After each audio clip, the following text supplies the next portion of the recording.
If you had a total hip replacement surgery about a month ago and you're ready to move into the next phase of recovery, these exercises are for you. Today, I'm going to show you 6 new exercises that you can do during post-op weeks 5 through 8. Hi, I'm Kathy. I'm a physical therapist, but before you do any exercises, make sure that you're following your surgeon's precautions.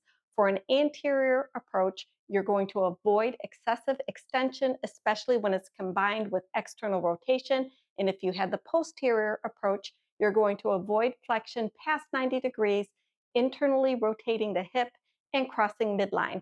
That means no bending over and no crossing your legs. So one of the main goals during this phase of recovery is to normalize your gait so that you can begin walking without an assistive device. Now, whether or not you should be walking without an assistive device will depend upon your surgeon's recommendations, but also you want to make sure that you can walk without a limp, that each leg can weight bear equally, and that you no longer need an assistive device for your balance. Now, during this phase of recovery, you can continue on with the exercises from phase 2, but now we're going to add in a few new exercises.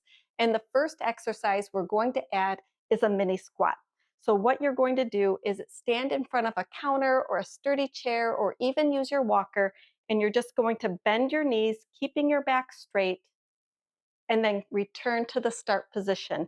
You'll want to keep your feet about hip distance apart as you bend your knees, keeping your back straight, and then return to the start position with a good amount of control. You'll start with 10 of these, and then you'll want to build up to 2 to 3 sets as you're able. Now, in phase 2 of recovery, we did do marching, but we just did single limb. In this phase, we're ready to move on to marching, alternating left and right. Now, if you have a little bit of trouble with this, you might want to start in front of a chair to get you unweighted a little bit more, or maybe by your kitchen counter. And this is just going to relieve some of the weight. You can put a little bit of the weight through your arms. You could also do this using your walker. Now, the next exercise is going to be hip abduction. We're going to stand on one leg and then move the other leg out to the side, making sure that we keep our toes pointed forward. That's important because we don't want excessive internal or external rotation. Now, we did these in phase 2 as well, but we only did the surgical leg. Now we'll be shifting the weight onto the surgical leg and lifting up the opposite leg to get some strength in there. Next is going to be hip flexion. We're going to lift up our leg and bring it back down with a good amount of control. Again, we're going to do 10 on each side. Now, as you're doing these exercises, you want to make sure that you're not holding your breath. And if it's a little bit difficult for you, you can put your walker in front of you just to unweight a little bit. Next, we're going to work on our balance progressions.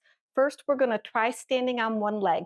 Now, if you're not feeling confident with standing on one leg, you can just put the toe of the opposite foot behind you as you try to balance. Now, I've got my chair here to make sure that I maintain my safety at all times. So the next exercise I'm going to do is stepping side to side using the chair for a little bit of balance. I'm just going to step to the right and then back to the left, and I'll repeat this about 10 times. This is going to help with the weight shift and hopefully over time improve my walking. Another thing that you can do for your endurance during this phase of recovery is a recumbent bike. But you'll want to make sure as you're bringing your leg around on this that you're not going past 90 degrees of hip flexion. Using a recumbent stationary bike will help you with your endurance. So that's it for this phase. So be sure to stay consistent, listen to your body, and always follow the instructions of your surgeon and your therapist. If you found this video helpful, you might also like this video here.